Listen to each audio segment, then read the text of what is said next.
Hello and welcome to 6 Minute English. I'm Rob. And I'm Neil. Hello. Well, Neil, I've got a question for you straight away.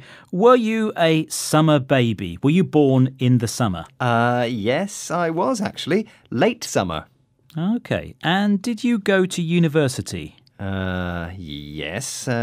Strange questions here, Rob. Oh, not really. My questions do make sense because we're talking about the impact when you were born has on how well you perform at school. OK. Are you calling me stupid here, Rob? Of course, nothing like that. Well, maybe. But let's wait and see what the experts have to say. But before that, I've got another question for you. OK, then.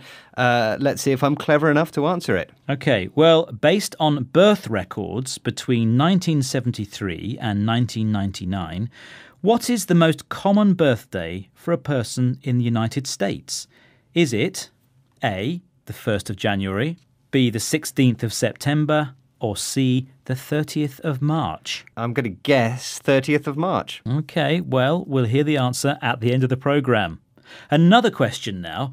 According to research, are summer-born babies more likely or less likely to go to university? Well, we're going to hear from an expert, Lorraine Dearden, who's a professor of economics and social statistics at University College London. She was interviewed by the BBC about summer-born babies. She talks about the research. How well do they do in tests? How do they perform? All the research has shown that summer-born kids perform much worse in tests right through up until the age of 18, and even they're less likely to attend higher education. I mean, there's a startling statistic, something like 20% less likely to go to university. Absolutely. That was Professor Lorraine Dearden with some really surprising statistics. Startling statistics, in fact. Yes, she says summer-born kids perform much worse in tests. Yes, these summer-born kids perform worse at school right through until the age of 18, when they might be thinking about going to university. Yes, university, that's higher education. So the professor said, according to research, summer babies are less likely to go to university. 20%, in fact.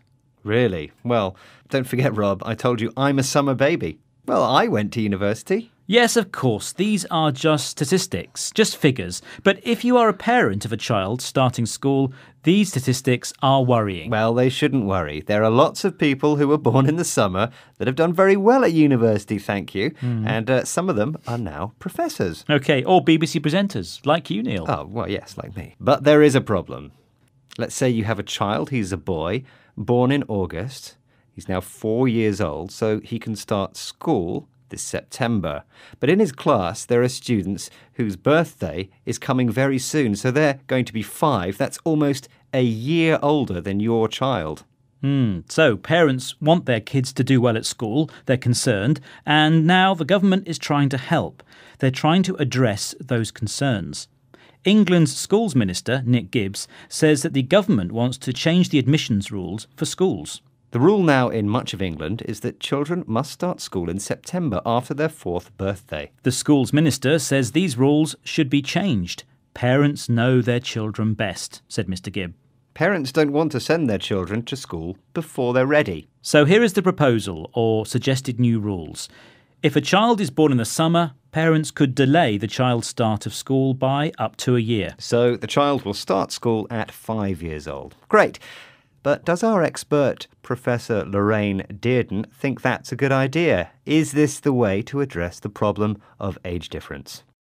No, it's not. I mean, basically the reason why these children do worse in tests right throughout their life is simply that they're up to a year younger than their September-born colleagues, and this does nothing to address this. Professor Lorraine Dearden. She says that the new policy does nothing to address the problem of age difference. There are still going to be 4-year-olds in the class. Perhaps there will be more 5-year-olds now because parents can delay their child's start at school. Yes, the new policy addresses the concerns of parents that their children are not ready for school at 4 years old. But there will always be this age difference in a classroom, and many of the younger children will do worse in tests. Professor Dearden says that the proposal to change the school's admission policy does nothing to address this. OK, time now for the answer to the question I set you at the beginning of the programme. I asked, based on birth records between 1973 and 1999, what is the most common birthday for a person in the United States? Is it A, the 1st of January, B, the 16th of September, or C, the 30th of March? And I guessed the 30th of March. But you are wrong, I'm afraid. The answer is actually the 16th of September. So, happy right. birthday to anybody who was born then, anyway. Yeah. OK, Rob, can you tell us the words we learned today again, please? Of course, we heard more likely, less likely, perform, higher education, startling, statistics, admissions, delay, policy, concerns, address the problem. Well, that's the end of 6 Minute English. Please do join us again soon. Goodbye. Bye. 6 Minute English from the BBC.